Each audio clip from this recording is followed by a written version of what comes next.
Halo saudara-saudara terkasih, sebelum kita masuk ke dalam kesaksian yang dalam ini, izinkan saya mengajak Anda untuk berlangganan saluran ini dan menyalakan lonceng notifikasi. Cerita yang akan kita bagi bersama ini bukanlah cerita biasa. Ini adalah pesan yang setelah Anda dengar, mungkin akan mengubah cara Anda memandang hidup, iman, dan masa depan kita semua. Kita akan menyelami ini bersama-sama, langkah demi langkah.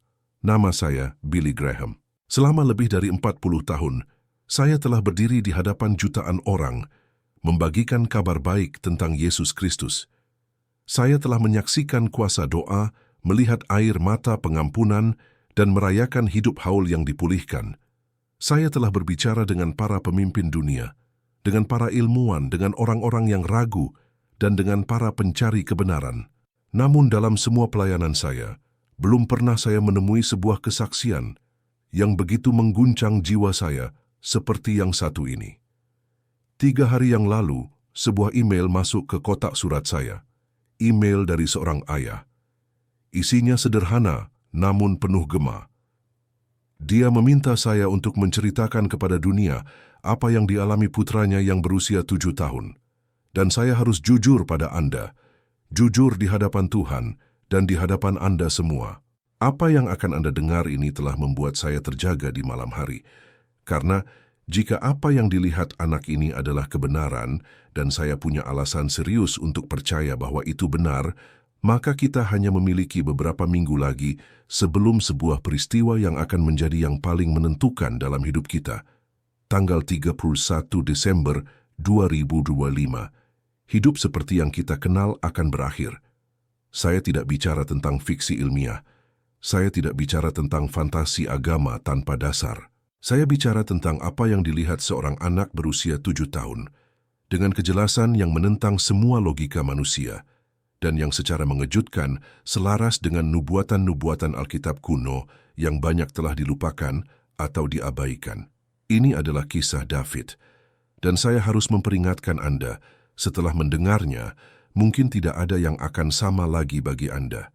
David adalah anak lelaki berusia 7 tahun yang normal. Dia suka bermain sepak bola, menikmati video game, menonton kartun. Keluarganya bukan keluarga yang sangat religius. Mereka sesekali pergi ke gereja, seperti banyak keluarga di Amerika. Tidak ada yang istimewa. Tidak ada riwayat penglihatan sebelumnya, pengalaman mistis, atau apapun yang akan mempersiapkan anak ini untuk mengarang apa yang akan Anda dengar. Dan justru itulah yang paling mengusik hati saya. Bagaimana mungkin seorang anak, tanpa pelatihan teologi, tanpa pengetahuan mendalam tentang kitab suci, tanpa keakraban dengan literatur apokaliptik, dapat menggambarkan dengan presisi seperti jarum jam peristiwa-peristiwa yang sesuai dengan nubuatan Alkitab tentang akhir zaman? Ketika Anda menghadapi hal seperti itu, Anda menyadari bahwa ini melampaui imajinasi anak-anak. Izinkan saya menceritakan bagaimana semua ini dimulai. Pada hari Selasa yang biasa, David pulang dari sekolah. Dia bermain bola di halaman belakang dengan ayahnya. Sang anak berlari, tertawa, semuanya terlihat sangat normal. Tiba-tiba, tanpa peringatan dia ambruk. Dengan mata berkaca-kaca, sang ayah menceritakan bagaimana dia melihat putranya terjatuh ke tanah, bagai boneka yang talinya terputus. David memegangi dadanya, wajahnya menyeringai kesakitan, dia tidak bisa bernapas, henti jantung mendadak. Pada anak 7 tahun, tanpa riwayat penyakit jantung, dokter pun masih tidak bisa menjelaskannya. Ayahnya mengangkat tubuh David, berlari menuju mobil.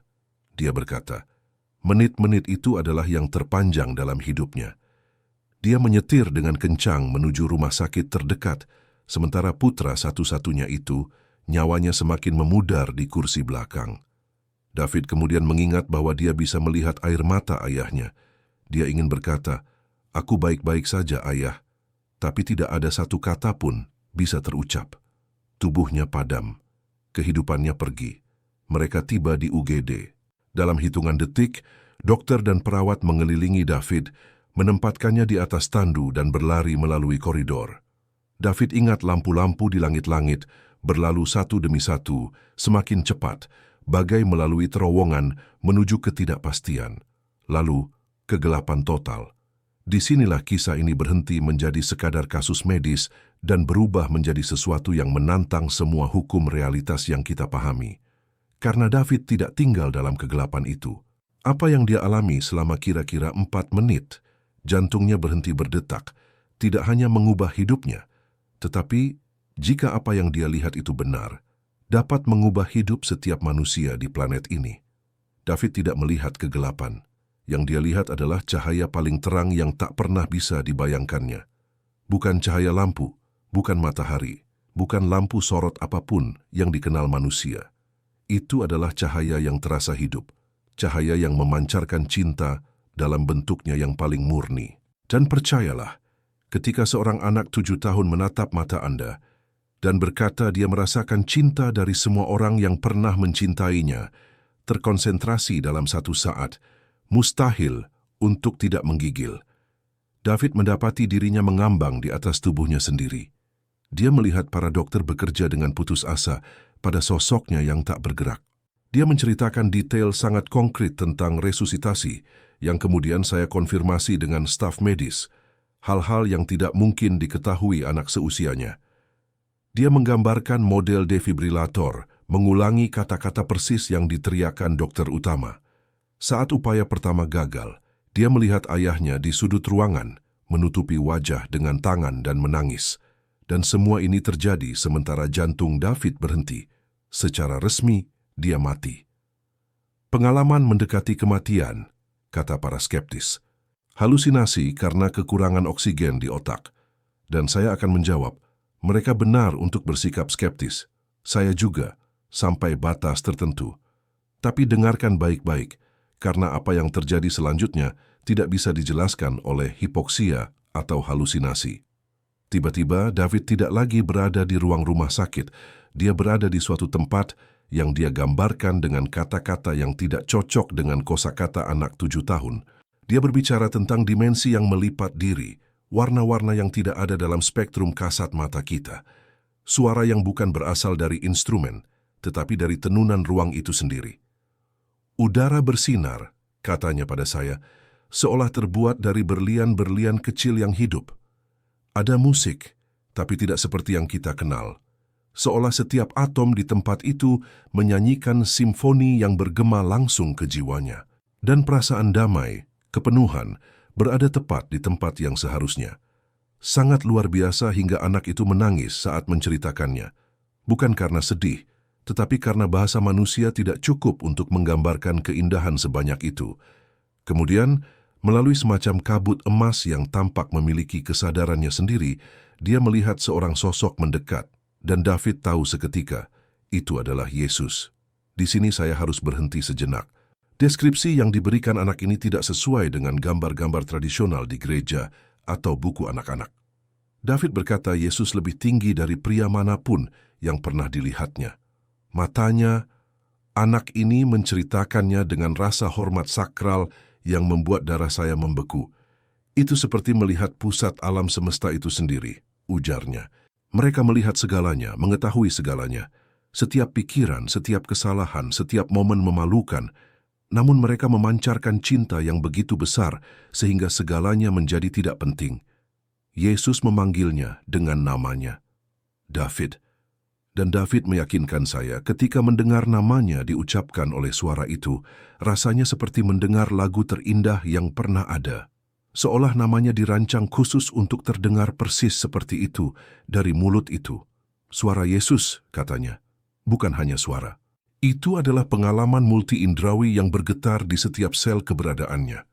Kata-kata pertama yang didengarnya adalah ini, David, aku membawamu ke sini karena ada pekerjaan penting. Apa yang akan kutunjukkan harus kau ceritakan kepada semua orang, terutama kepada anak-anak. Karena hati anak-anak masih cukup murni untuk percaya tanpa ragu. Orang dewasa telah lupa cara melihat dengan hati, tapi kamu bisa membantu mereka mengingat. Yesus mengulurkan tangannya. David menggambarkannya dengan sangat rinci hingga bulu kuduk saya berdiri. Dia berkata dia melihat bekas paku, tetapi itu bukan bekas luka yang buruk atau menyakitkan. Itu bersinar, katanya, seperti jendela ke dimensi lain dari cahaya murni. Saat David menggenggam tangan itu, segalanya berubah. Dia tiba-tiba melihat sesuatu yang belum pernah dilihatnya. Planet bumi berputar di angkasa, dengan aliran-aliran emas seperti sungai cahaya mengalir di atasnya, energi yang menghubungkan semua orang. Dia melihat doa jutaan orang naik ke surga seperti benang bercahaya. Dia melihat malaikat tak terhitung bergerak di antara kita. Tak terlihat bagi kebanyakan, tetapi sangat nyata. Kemudian sebuah kalender muncul. David bercerita, waktu itu sendiri seperti termaterialisasi di hadapannya, dalam gulungan bersinar yang terbuka, menunjukkan semua hari dalam setahun, tapi satu hari bersinar dengan intensitas yang membutakan. Satu hari berdenyut dengan cahaya begitu kuat, seolah ingin meledak keluar dari kalender itu. 31 Desember 2025. Hari ini, kata Yesus kepada anak itu, akan mengubah segalanya. Dan dia mulai menunjukkan apa yang akan terjadi. Apa yang David lihat, matanya membuka lebar saat dia berkata pada saya, "Tidak akan pernah bisa kulupakan." Yesus menjelaskan bahwa dunia telah tertidur lama sekali. Dan bukan hanya mereka yang tidak percaya, David menjelaskan. Terutama tentang gereja, tentang mereka yang menyebut diri pengikut Kristus, tetapi telah mengubah iman menjadi ritual kosong.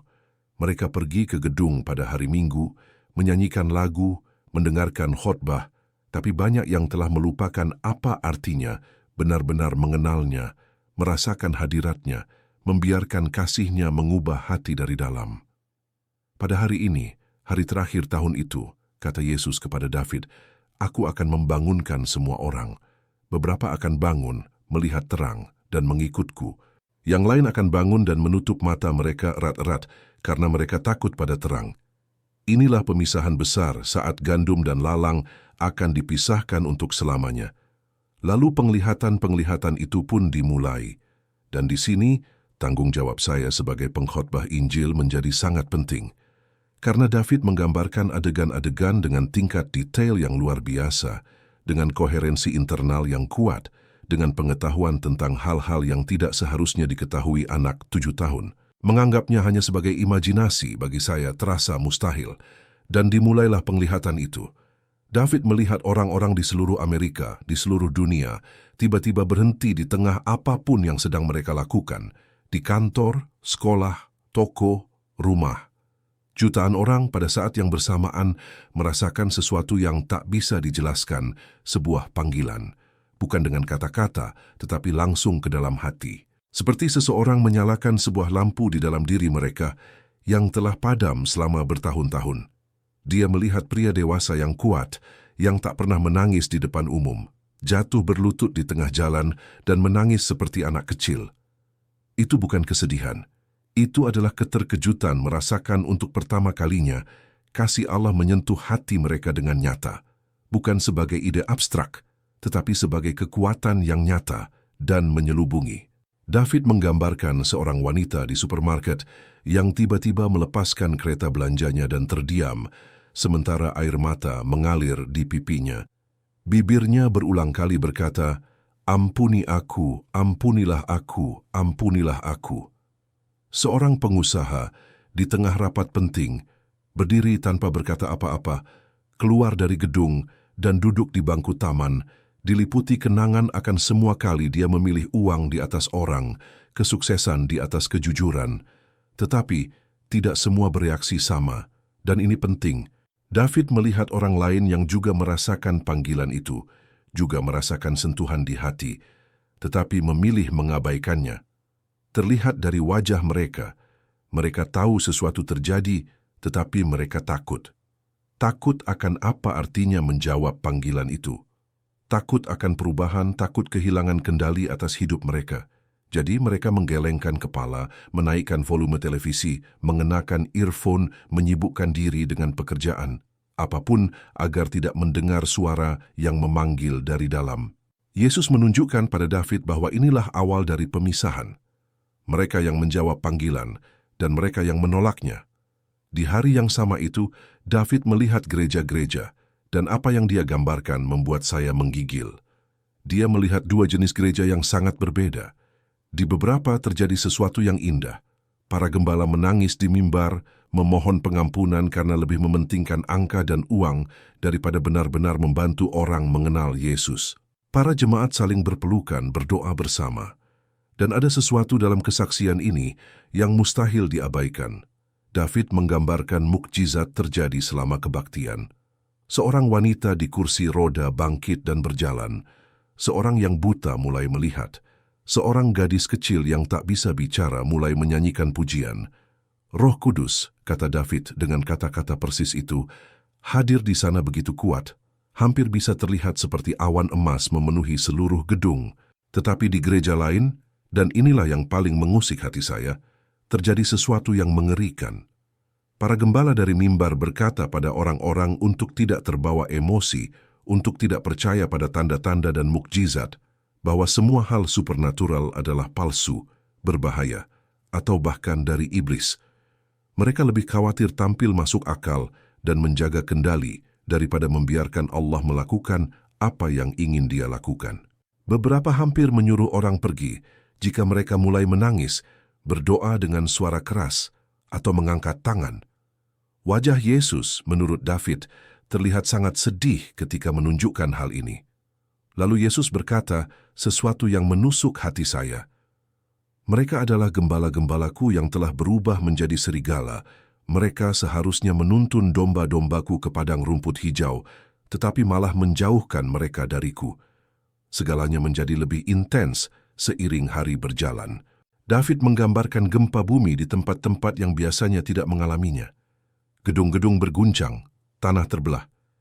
Tapi ada sesuatu yang tidak biasa, yang membedakan kesaksian ini dari ramalan apokaliptik biasa. Di tempat-tempat di mana orang berkumpul untuk berdoa, tidak ada yang terjadi pada mereka. Seolah mereka dikelilingi perisai tak terlihat. Gempa mengguncang segala sesuatu di sekeliling, tetapi mereka tetap benar-benar aman. David juga melihat malaikat-malaikat menjadi terlihat. Tidak bagi semua orang, tetapi bagi banyak orang, terutama anak-anak. Anak-anak di seluruh dunia menunjuk ke langit atau sudut ruangan dan berkata, "Lihat, malaikat, cantik sekali." Beberapa orang tua percaya pada anak-anak mereka, yang lain mengira mereka hanya berkhayal. Yesus berkata kepada David bahwa anak-anak melihat dunia roh dengan lebih mudah karena hati mereka lebih murni dan belum belajar untuk meragukan segala sesuatu. Berita-berita, kata David, kewalahan mencoba menjelaskan apa yang terjadi. Cahaya di langit yang bukan pesawat atau bintang, orang-orang mendengar suara yang menghibur di tengah ketakutan dan sakit. Rumah sakit melaporkan pasien sembuh dari penyakit yang dianggap tak tersembuhkan. Seluruh dunia melihat bahwa sesuatu yang supernatural sedang terjadi dan tak seorang pun bisa menyangkalnya lagi. Dan ini sangat penting. Hal itu membuat beberapa pemimpin agama yang sudah tidak percaya pada mukjizat menjadi marah. Mereka muncul di televisi mengatakan semua yang terjadi adalah tipuan, psikologi massa, atau bahkan karya setan. Mereka menyatakan orang-orang sedang ditipu dan bahwa iman sejati tidak membutuhkan tanda dan keajaiban.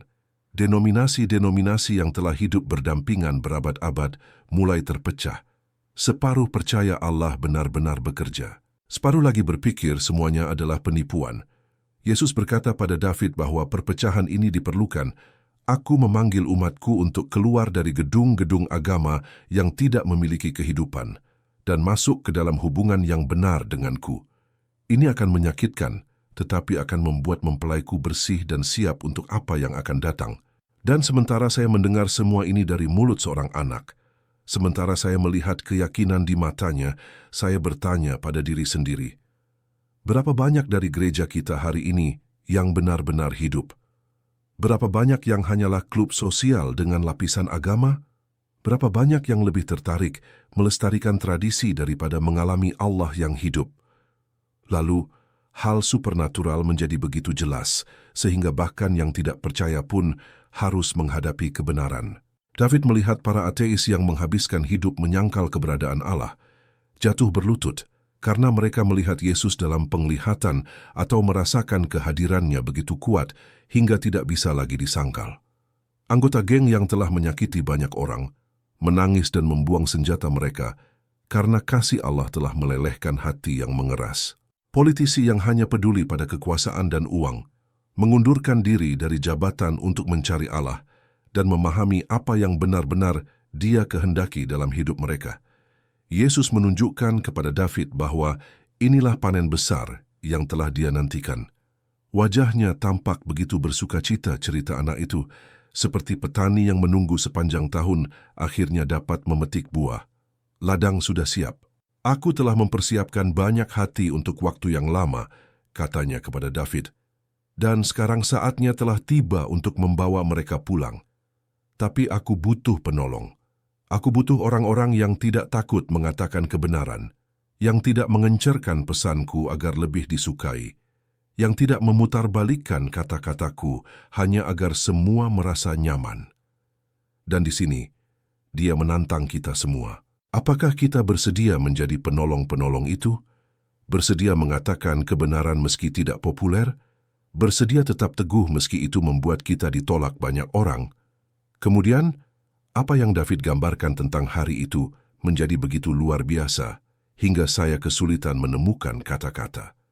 Dia melihat ledakan cahaya dahsyat yang berasal dari Yerusalem, yang dalam hitungan detik menyelimuti seluruh planet.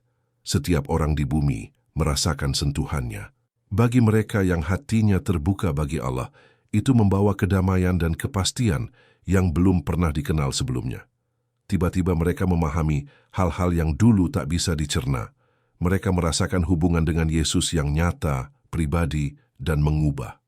Mereka tahu, tanpa sedikit pun keraguan, bahwa Allah itu nyata, bahwa Dia mengasihi mereka, dan bahwa segala sesuatu akan baik-baik saja, apapun yang terjadi.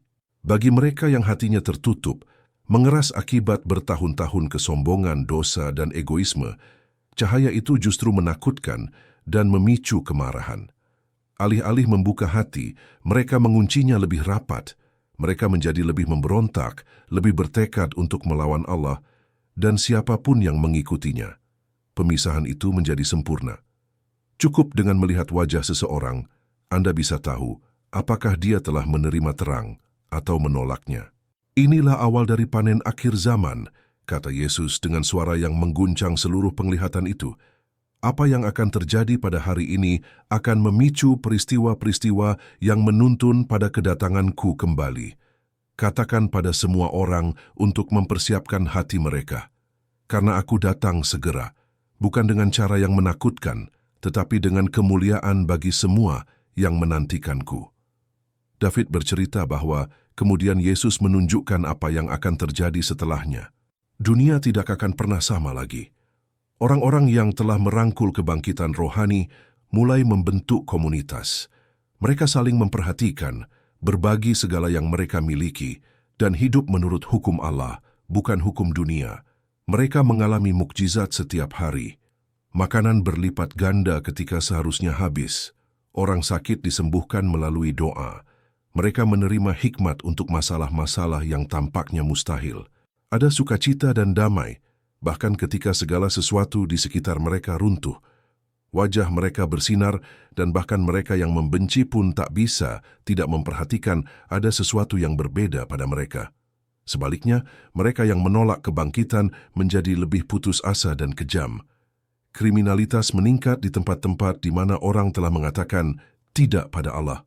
Klinik kejiwaan penuh dengan orang-orang yang tampaknya menjadi gila karena berusaha mati-matian mengabaikan kebenaran yang mereka rasakan di lubuk hati. Dunia terbagi menjadi dua kelompok, dan tidak ada lagi jalan tengah. Anda bersama Yesus atau melawannya. Hidup dalam terang atau hidup dalam kegelapan.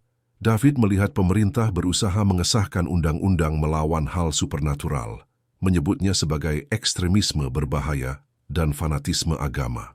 Mereka berkata bahwa mereka yang percaya pada mukjizat tidak stabil secara mental dan harus diawasi atau bahkan ditahan. Perusahaan teknologi membuat program untuk melacak orang yang berbicara tentang pengalaman spiritual di internet. Media sosial mulai menyensor postingan tentang kebangkitan ini, melabelinya sebagai informasi palsu. Sistem dunia berusaha melawan apa yang Allah lakukan, tetapi tidak bisa menghentikannya. Yesus berkata kepada David bahwa bagi orang percaya, segalanya akan menjadi lebih sulit. Beberapa akan kehilangan pekerjaan karena menolak mengkompromikan iman mereka. Beberapa keluarga akan terpecah karena sebagian percaya dan yang lain tidak. Beberapa bahkan akan dianiaya, ditangkap, atau mengalami kekerasan karena mengikuti Kristus. Tetapi Dia memberikan janji ini. Semua yang tetap setia akan menerima mahkota kehidupan dan menjadi bagian dari gerakan terbesar Allah dalam sejarah. Penglihatan itu mulai memudar. Yesus sekali lagi berpaling kepada David. Matanya penuh kasih dan api. "Kau hanyalah seorang anak," katanya, "tetapi kau memiliki tujuan yang besar. Iman anak-anak itu kuat karena murni dan sederhana. Katakan pada semua orang apa yang telah kau lihat. Katakan bahwa hari ini, hari terakhir tahun itu, akan mengubah segalanya. Katakan agar mereka tidak takut, tetapi bersiap. Katakan bahwa aku mengasihi mereka lebih dari yang dapat mereka bayangkan, dan bahwa aku akan kembali untuk mempelaiku. Bagi yang memiliki terang di dalam, kegelapan tidak akan menyentuh mereka. Mereka yang mempersiapkan hati mereka sekarang akan siap untuk apa yang akan datang." Lalu Dia meletakkan tangannya di atas kepala David seperti sebuah berkat, dan anak itu tiba-tiba merasa ditarik ke belakang. Tempat yang indah itu mulai memudar, dan dia jatuh melalui lapisan-lapisan cahaya, semakin mendekati tubuhnya yang terbaring di ruang rumah sakit. Hal terakhir yang didengarnya adalah nyanyian ribuan, bahkan puluhan ribu, malaikat memuji Yesus. Dan dia mengerti, semua yang telah dilihatnya adalah kebenaran, dan itu benar-benar akan terjadi. David terbangun di rumah sakit. Ayahnya menggenggam tangannya erat-erat dan menangis. Para dokter takjub. Mereka berkata jantungnya telah berhenti hampir 4 menit, dan dalam kondisi seperti itu, seharusnya dia mengalami kerusakan otak. Tetapi dia baik-baik saja. Bahkan, dia merasa berbeda, seolah membawa sesuatu yang sangat penting di dalam dirinya yang harus dibagikan. Sekarang saya harus berbicara dengan jelas. Sepanjang hidup saya telah berusaha membedakan kebenaran dari kesalahan, yang otentik dari yang dangkal. Ketika saya bertemu dengan seorang saksi yang mengaku mengalami sesuatu yang luar biasa, saya mengajukan pertanyaan, banyak pertanyaan. Saya mencari ketidakkonsistenan, tanda-tanda rekayasa, motif tersembunyi. Dengan David dan ayahnya, saya menghabiskan berjam-jam menelusuri kisahnya dari berbagai sudut. Dan saya tidak menemukan satupun kontradiksi. Lebih dari itu, saya menemukan hal-hal yang seharusnya tidak diketahui seorang anak berusia 7 tahun. Saat David menggambarkan ruang resusitasi, dia menyebutkan peralatan medis spesifik, prosedur tertentu, kata-kata harfiah dari para dokter. Semua sesuai dengan catatan rumah sakit. Saya paham anak ini benar-benar melihat apa yang dia katakan. Namun ada lebih dari sekadar detail itu. Di mata David sekarang ada sesuatu yang tidak ada sebelumnya. Saya pernah melihatnya sebelumnya pada orang-orang yang mengalami perjumpaan otentik dengan yang ilahi. Itu seperti cahaya di dalam, sebuah kepastian yang tak tergoyahkan, kedamaian yang tidak bisa dipalsukan. Ayahnya bercerita sejak kebangkitan itu, David telah berubah sepenuhnya. Bukan dalam hal-hal yang kasat mata, dia tetap seorang anak yang bermain dan tertawa. Tetapi ada kedalaman dan kesungguhan dalam caranya berbicara tentang apa yang dilihatnya, yang membuat seseorang berhenti dan mendengarkan, dan anak ini yakin, sungguh-sungguh yakin, apa yang dilihatnya nyata dan akan terjadi. Sebagai seorang hamba Injil, saya harus bertanya pada diri sendiri, adakah penjelasan alternatif untuk apa yang dialami David? Bisa jadi halusinasi akibat trauma. Bisa jadi fantasi kompleks yang dibangun dari hal-hal yang dia dengar di gereja. Saya telah berbicara dengan ahli saraf tentang pengalaman mendekati kematian, NDE. Saya telah berkonsultasi dengan psikolog tentang imajinasi anak. Benar, otak dalam kondisi ekstrem dapat menghasilkan pengalaman yang sangat intens. Juga benar bahwa anak-anak memiliki imajinasi yang kuat. Tetapi dalam kesaksian David, ada elemen-elemen yang sangat sulit dijelaskan hanya dengan teori-teori itu. Pertama, koherensi teologis. Seorang anak 7 tahun dengan pendidikan agama minimal menggambarkan konsep-konsep yang selaras dengan tepat dengan nubuatan Alkitab spesifik tentang akhir zaman. Pemisahan gandum dan lalang, panen besar, perpecahan di dalam gereja, manifestasi nyata dari yang supernatural. Ini bukan tema yang biasa diajarkan di sekolah minggu untuk anak-anak. Ini adalah masalah eskatologi kompleks yang membutuhkan tahun-tahun studi. Namun, David menggambarkannya dengan kejelasan yang membuat saya terengah-engah. Kedua, detail yang dapat diverifikasi.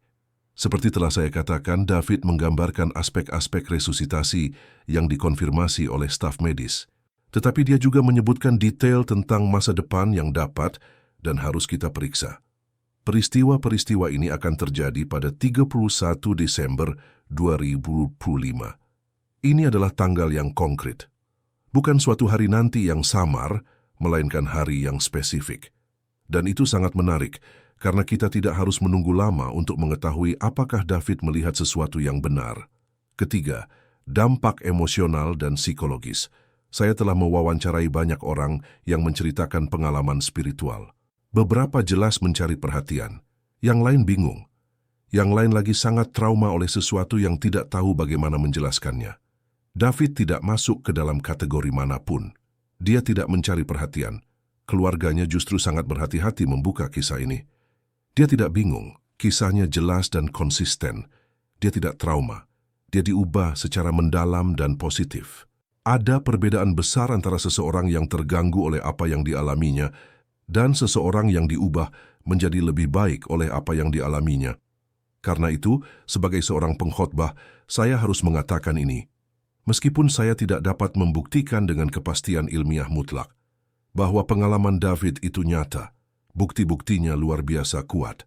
Dan jika ada kemungkinan, bahkan sekecil apapun, bahwa apa yang dilihat anak ini adalah kebenaran, maka setiap orang yang mendengar kisah ini memiliki tanggung jawab untuk menanggapinya dengan serius. Karena jika David benar, jika hari di bulan Desember ini benar-benar akan menjadi katalis peristiwa paling transformatif dalam sejarah umat manusia, kita tidak bisa hanya mengangkat bahu dan melanjutkan hidup seperti biasa. Sekarang, mari kita lihat implikasi yang lebih luas dari apa yang dilihat David. Ini bukan sekadar kisah menarik tentang seorang anak dengan NDE. Ini adalah peringatan potensial tentang sesuatu yang akan menyentuh setiap orang di planet ini. Yesus berkata kepada David bahwa dunia sedang tertidur. Itu pernyataan yang kuat. Apa artinya tertidur secara rohani? Artinya menjalani hidup tanpa kesadaran akan realitas mendalam yang tersembunyi di bawah permukaan. Menerima narasi materialistis di mana inilah segalanya. Kita hanya tubuh di alam semesta fisik tanpa tujuan nyata selain yang kita ciptakan sendiri. Bagi yang religius, itu berarti mengubah iman menjadi sekumpulan ritual dan doktrin yang kita ulangi, tetapi tidak mengubah cara hidup kita. Saya telah mengunjungi ratusan gereja di seluruh dunia dan berulang kali melihat hal yang sama. Banyak orang baik dengan tulus yakin bahwa mereka mengikuti Allah, tetapi pada kenyataannya mereka mengikuti versi iman yang telah dijinakkan dan mandul. Iman yang tidak meminta pengorbanan apapun. Tidak ada risiko, tidak ada penyerahan diri sejati, tidak ada perubahan radikal. Hanya kehadiran rutin, ritual yang familiar, dan kode moral dasar. Itu bukan iman yang hidup, itu agama yang mati. Dan menurut kata-kata David, Yesus akan mengguncang semua itu. Dia akan membuat kita semua menghadapi kenyataan akan keberadaannya. Tidak mungkin terus tertidur pada hari itu. Realitas rohani akan begitu jelas dan tak terbantahkan, sehingga setiap orang harus membuat keputusan sadar, membuka hati pada kebenaran, atau dengan sengaja menutupnya. Tidak akan ada jalan tengah, tidak bisa diabaikan, tidak bisa hidup seperti sebelumnya. Harus memilih. Seseorang mungkin bertanya, mengapa Allah melakukan ini? Mengapa memaksa sebuah keputusan? Tetapi ini bukan pemaksaan. Ini hakikat kebebasan sejati. Allah memberi kita kehendak bebas. Itu berarti kita bisa memilih untuk percaya atau tidak percaya, mengikuti atau menolaknya. Tetapi agar pilihan itu benar-benar bebas, pilihan itu harus didasari informasi. Kita harus tahu persis apa yang kita terima atau tolak. Selama berabad-abad, mudah untuk berkata, saya tidak tahu apakah Allah ada, saya belum memikirkannya. Tetapi jika David benar alasan itu akan hilang, pada hari itu semua orang akan tahu bahwa Allah itu nyata, buktinya akan luar biasa. Dan untuk pertama kalinya, mungkin pilihannya akan menjadi pilihan yang sepenuhnya sadar.